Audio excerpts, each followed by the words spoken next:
neste momento, Deus, através desta emissora, leva até você mais um programa de fé, com mensagens, hinos e orações a seu favor.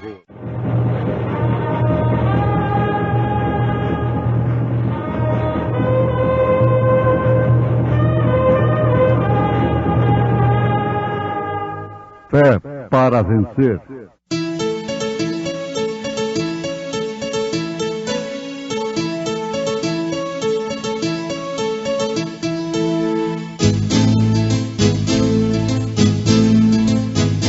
Mensageiro, Deus enviou o seu profeta, seu profeta Este som de alarido retumbando está. E as águias de Deus, já voando estão. William Branham foi seu nome e Deus foi com ele. E a coluna de fogo sempre lhe seguiu. A palavra ele pregou com fidelidade. Mas o Altíssimo não habita em templos feitos por mãos de homens, como diz o profeta: o céu é o meu trono e a terra o estrado dos meus pés. Que casa me edificareis, diz o Senhor, o qual é o lugar do meu repouso?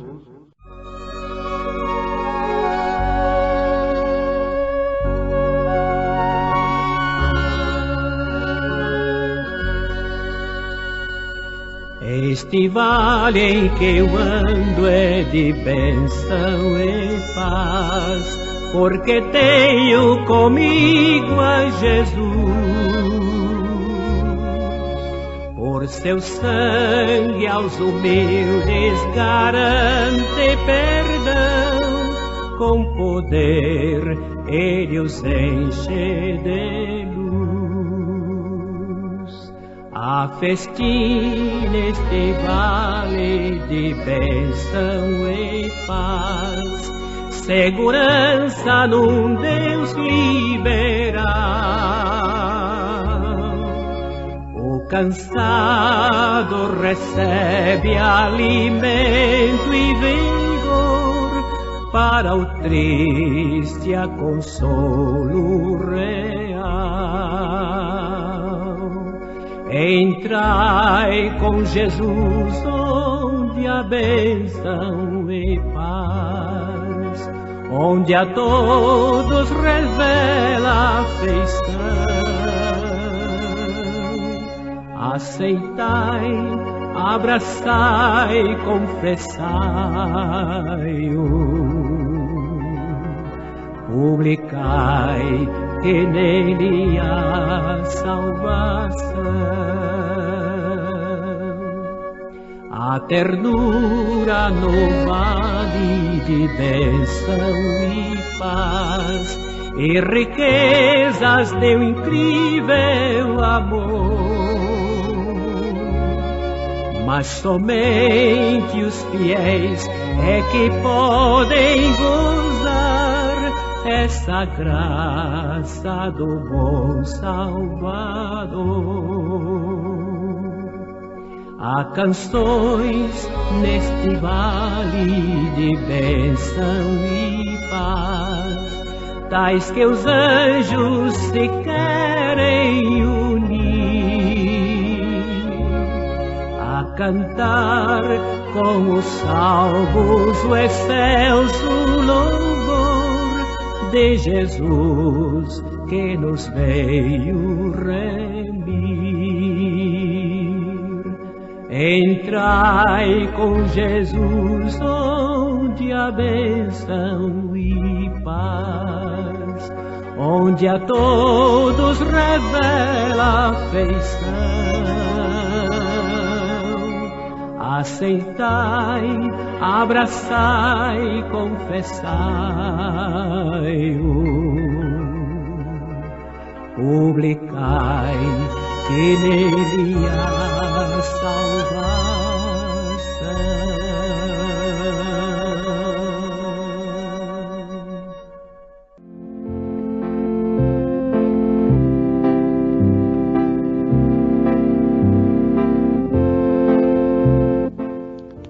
O profeta de Deus visita o México.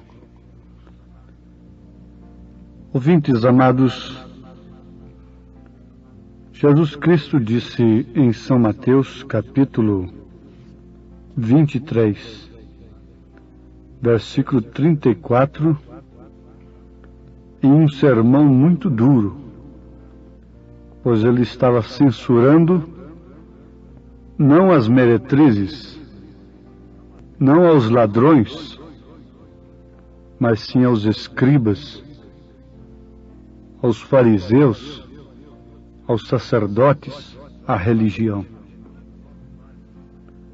Enquanto se combate o crime, o roubo e demais coisas que causam prejuízos sociais, não tem problema. Mas quando mexe com estas coisas, com esse setor, que é a causa principal do outro setor, dos crimes e dos roubos, da prostituição, então aí é diferente. E a reação dos fariseus, de homens impecáveis, a reação dos sacerdotes mostrou que de fato Jesus estava falando a verdade acerca deles. Sempre foi assim. Pela reação que a falsa igreja tomou durante as eras contra os verdadeiros cristãos, nós vemos que os mensageiros cristãos falaram a verdade acerca dela. Se ela foi falsa no princípio, se ela se desviou no princípio, ela será até o fim. Ela tem que ser aquela mulher de Apocalipse, capítulo 17, que está sentada sobre muitas águas. Águas na Bíblia quer dizer sobre muitos povos. Então Jesus disse nesse sermão que censura os escribas e os fariseus. Leiam Mateus 23. Será que os escribas, os sacerdotes deste século, não sofreriam um sermão deste se Jesus viesse agora?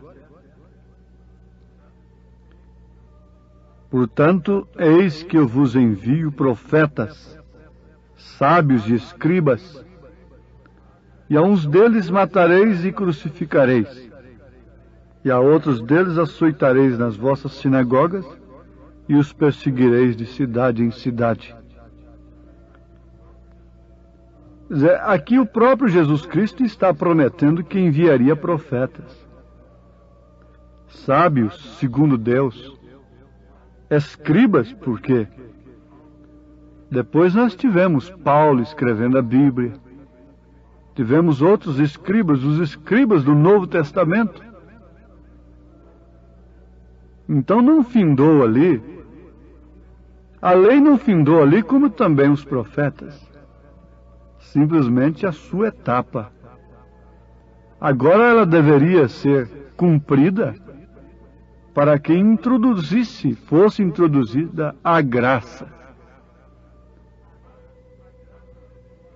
Mas a graça deveria ser anunciada, como a lei tinha que ser anunciada.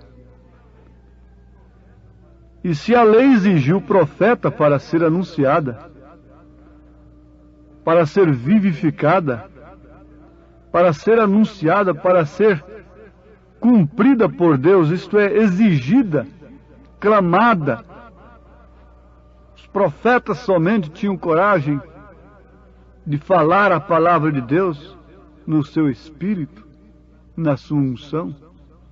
Também a graça.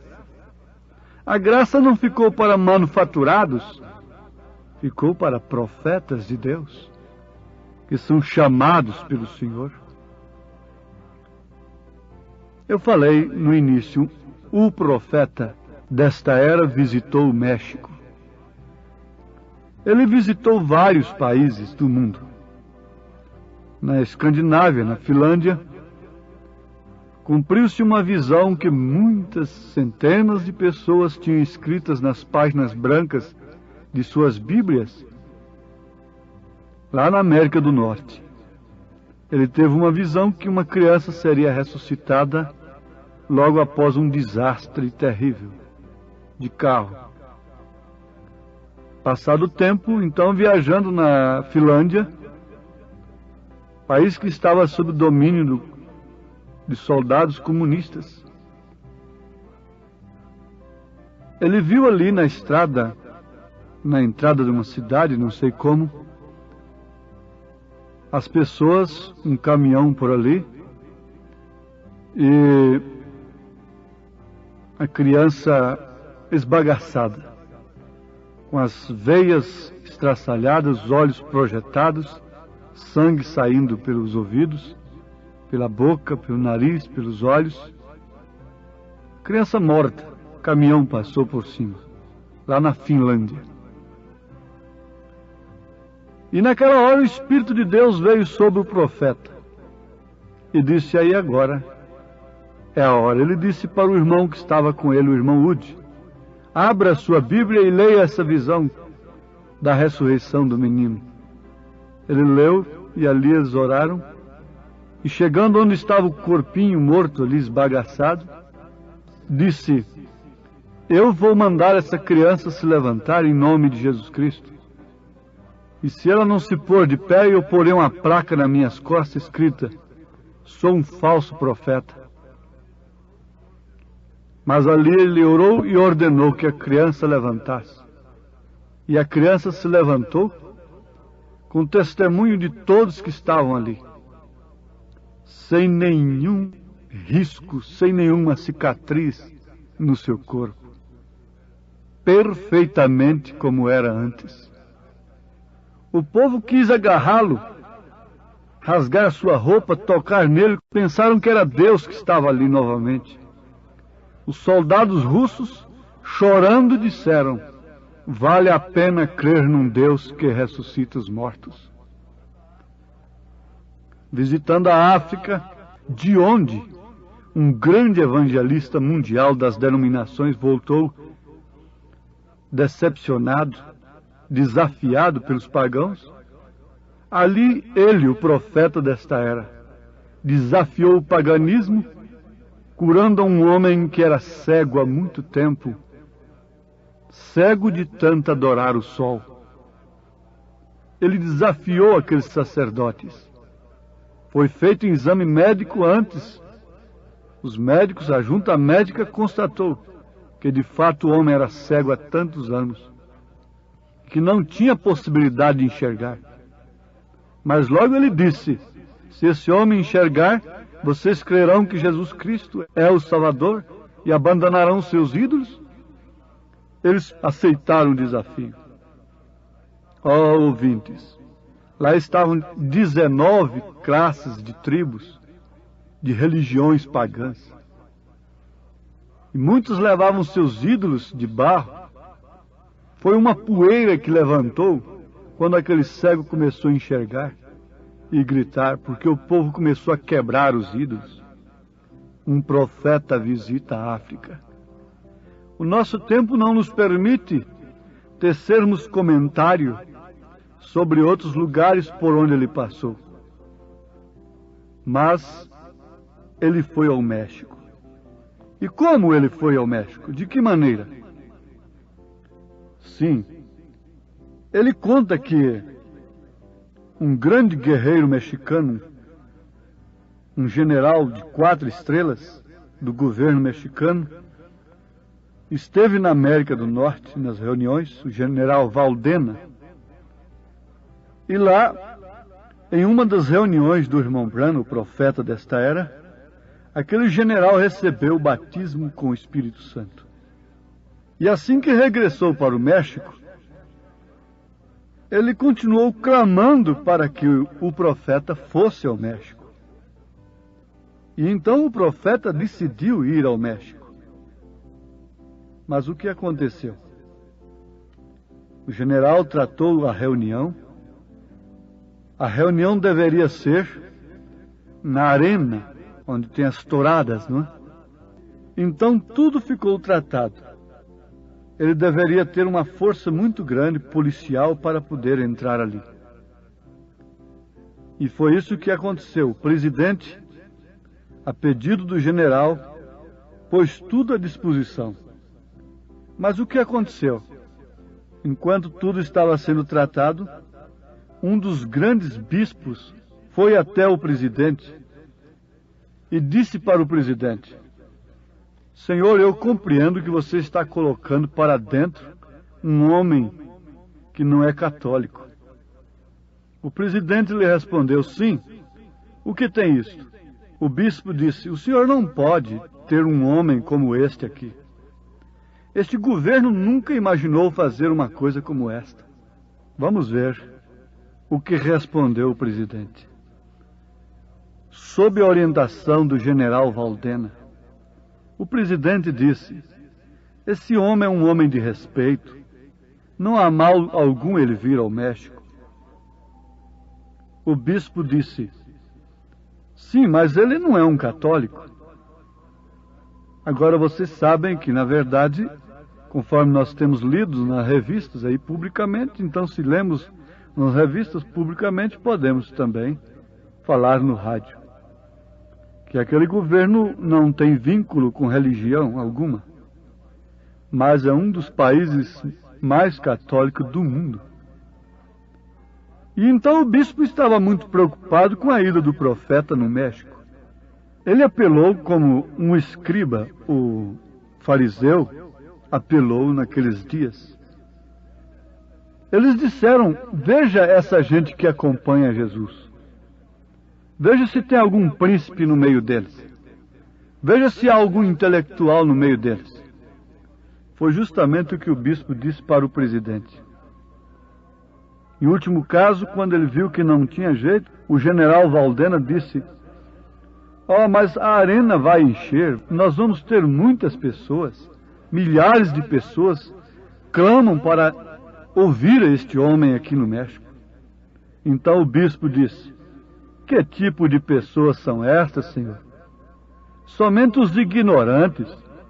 Estes são os que vão ouvir a uma pessoa como aquela.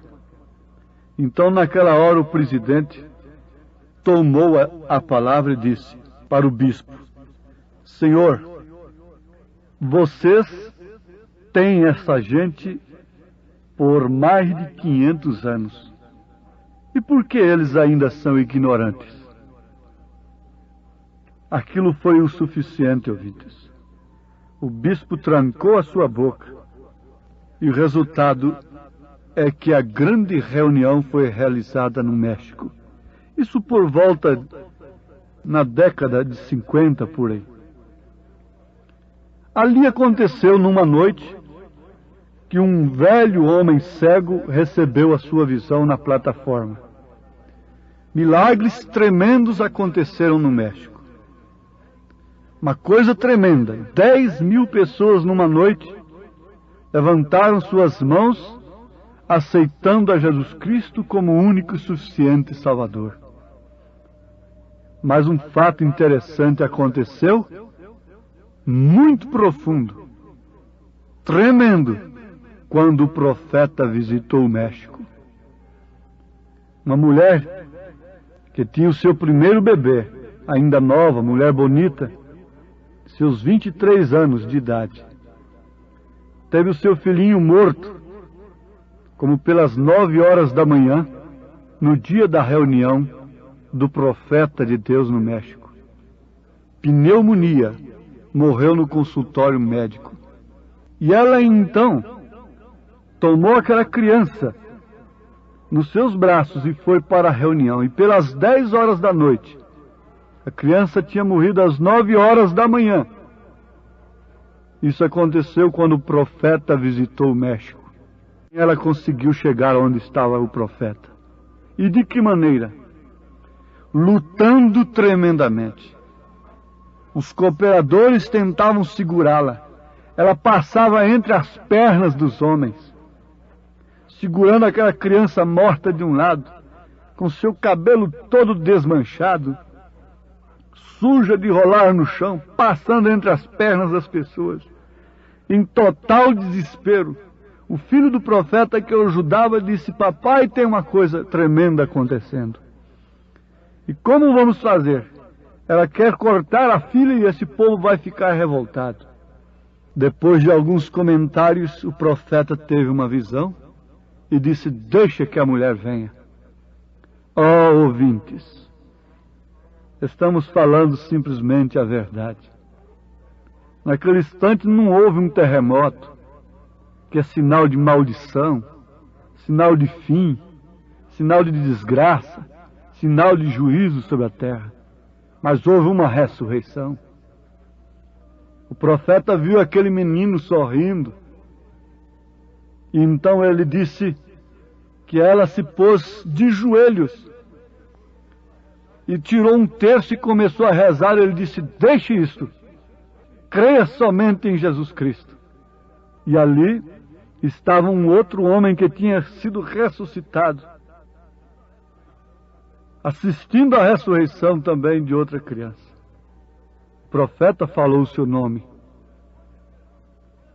E ele pôde ver que o mesmo Deus que tinha ressuscitado aquele homem, agora ia ressuscitar aquela criança.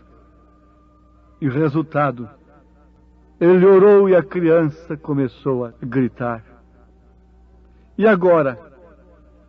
O que fazer? Como controlar? As próximas reuniões ele tinha que entrar amarrado por uma corda, descendo por cima de alguma coisa na plataforma. Mas eu quero, sem tempo algum, como nós não temos, para minuciar, para contar estas coisas de uma maneira mais minuciosa, mais detalhada, perguntar: onde está o Deus de Elias? Onde está o Deus dos profetas? Onde está o Deus dos apóstolos? A Bíblia diz que Ele é o mesmo ontem, hoje, eternamente. E o que me faz mais alegrar o coração é de saber que Deus tem enviado esse profeta no espírito de Elias, porque a promessa dele para restaurar todas as coisas que o gafanhoto comeu durante as eras, não plantar uma nova coisa, mas restaurar o batismo original, a fé original no Deus Uno, restaurar a fé a ponto desta noiva ter a fé da ressurreição, a fé arrebatadora, o poder da ressurreição tem que ser restaurado no meio do povo de Deus, porque não haverá arrebatamento sem ressurreição. A voz do arcanjo é o corpo de Cristo, chamando aqueles que dormem no Senhor. A morte tem se tornado a menor coisa para o verdadeiro cristão, quando ele recebe de fato o Espírito de Cristo. E no Espírito de Cristo está tudo que é vida, tudo que é poder, não simplesmente uma curazinha, não simplesmente a solução de um probleminha, mas está todo o poder das Escrituras, o poder da ressurreição, fé da ressurreição. Amém.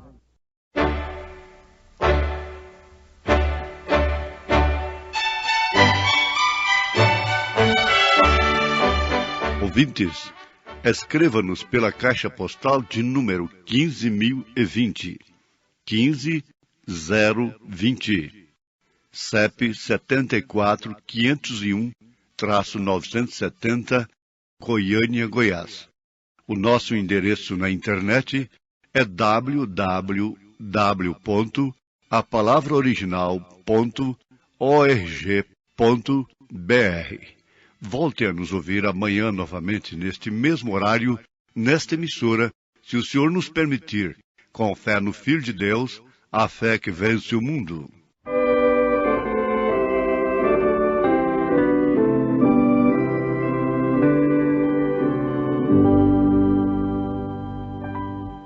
Que grande reunião convocada ali, da colina se achava ao pé, olhando melhor entre eles e a Jesus de Nazaré. E cego em momentos tornar a ver, entrevados ficar de pé, e todos gozavam real prazer em Jesus de Nazaré. Jesus Cristo, meu mestre divino,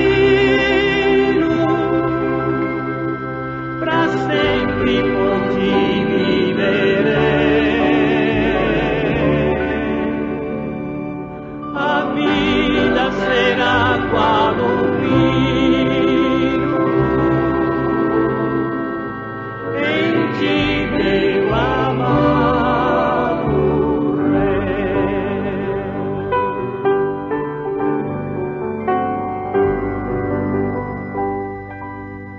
Se grandes quais ondas as lutas são, se já quase vacila a fé, acalma a tormenta no coração, Jesus de Nazaré.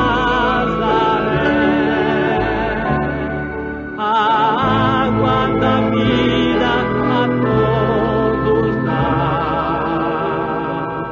ao contrito ele salvará. Meu dúbio caminho em sua mão está, Jesus de Nazaré.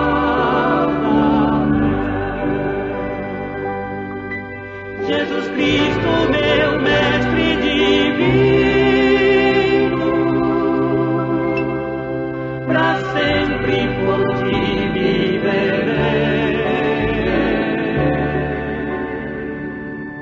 A vida será qual um hino em ti, meu amado Rei.